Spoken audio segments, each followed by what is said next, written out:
sait bien qu'en réalité, ça veut dire que c'est au moins 40% minimum. Au moins 40%. Parce que là, on compte que ceux qui sont attendus. Eux, ils comptent tout le monde. Les gens qui sont là, qui sont ailleurs, qui sont... Enfin, bon. Ah, qui sont en formation, qui sont en congé, qui... On va dire qu'on est près des 40%. Officiellement, ils vont dire 26. Et pour nous, on est au-delà de 40. Ouais. Puis il y a des académies aussi. Dans les collèges, hein, je précise. Mais ici en Strasbourg, ouais, en Alsace. Voilà, ce qui est Dans toujours quand même Il y a des collèges qui sont quasiment fermés. Il y a personne. Les renforts de police. Le recteur refuse de recevoir les syndicats.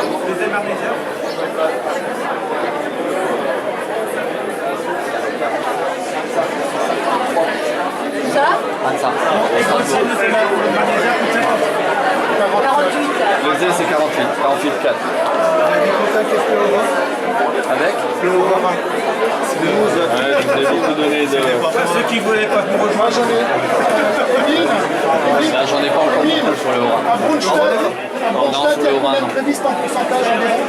Au collège de Brunstadt environ. Combien de grévistes 10%. Donc combien de grévistes en pourcentage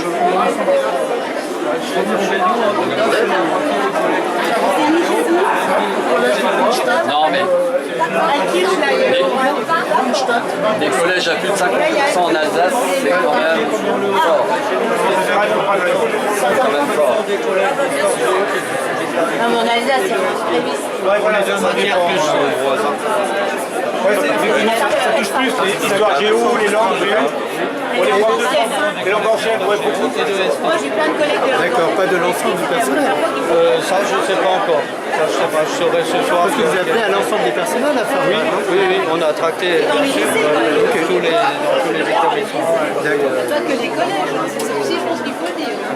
Moi, dans mon lycée, on est... Donc ça, c'est quand même variable selon les collèges et selon les matières. Après, il y a aussi le fait Parce que logique. du degré d'information. Alors vous êtes de quel syndicat? Il y a des endroits où les collègues ont vraiment pris la mesure de la réforme. Il y en a d'autres où qui ont compris réellement ce que dans la réforme. J'ai vu votre collègue. Il y a aussi des collègues, moi, je sens qu'ils sont en langue ancienne, qui acceptent, qui ne comprennent pas qu'il y a quelque chose à faire, c'est ça. Ah oui, c'est ça. Qui n'acceptent pas, qui ne veulent pas lutter, qui ne veulent pas se battre. Ben, c'est ça qui me dit, de toute façon, c'est de condamner. Mais il faut comprendre que c'est une étape. Hein. C'est une étape de mobilisation, il y en aura d'autres. Donc la semaine prochaine, hein, c'est la semaine prochaine vous réunissez. Peut-être sous d'autres formes, oui, c'est ça. Il y aura des suites, c'est évident. Alors, suite, ça ne veut pas forcément dire plus tard. Mais il est clair que c'est une étape de la mobilisation. Et la mobilisation va se poursuivre. Et à mon avis, va se poursuivre. Au fur et à mesure que les collègues vont vraiment comprendre l'étendue de cette réforme et la transformation profonde de leur discipline, de leur capacité à avoir une liberté pédagogique. Et donc, quand ils vont comprendre vraiment les effets, loin de ce qu'on peut entendre comme analyse, je dirais, idyllique, qui est très éloignée de la réalité, eh bien, je pense que à mesure que cette information va monter, la mobilisation va également suivre. Et là, vous parlez pour l'intersyndicale. Oui. Mais je ne suis pas tout seul, hein, on est d'autres. Mais il faut bien comprendre que c'est une étape. C'est pas juste aujourd'hui et plus rien derrière, c'est une étape de mobilisation. Une mobilisation qui, je suis persuadé, va aller croissant.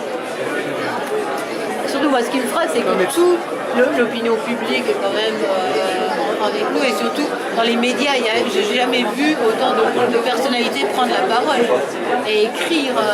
Nous, pas pour les langues anciennes, hein. On est soutenu par les académiciens, on est soutenu par de nombreux intellectuels. Par les intellectuels et... Franchement, très peu d'intellectuels ont pris position pour la réforme, à part Benjamin Stora. Voilà. Mais il y a peut-être un risque qui cède sur le grec et le latin pour mieux passer le reste. C'est ce qu'on fait. Qui permet plein de choses, qui donne une souplesse terrible et qui va avoir des retours de bâton qui vont être terrifiants. Qui pourrait être bien s'il y avait plein de moyens et alors, qui sont catastrophiques. Quand on rentre vraiment dans les détails de la réforme, on se rend très bien compte.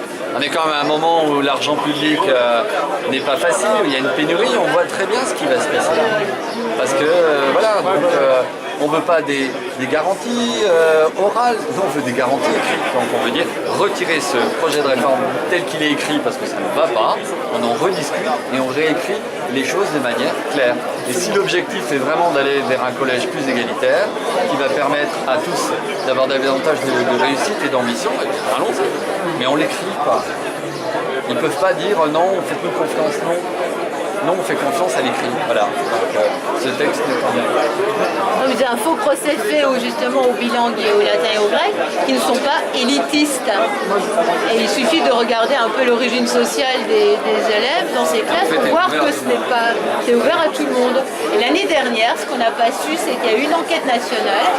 On a demandé aux principaux de collège l'origine sociale des gens qui faisaient latin et grec. Ça a été commandité par le ministère. Vous n'avez pas un résultat. Eh bien, à mon avis, ça les a pas arrangés, parce que s'il y avait eu les bons résultats qu'ils attendaient, ils nous l'auraient dit. Il fallait qu'ils cochent CSP+ ou pas. Et donc, il n'y a pas eu les résultats escomptés. Et pour le latin,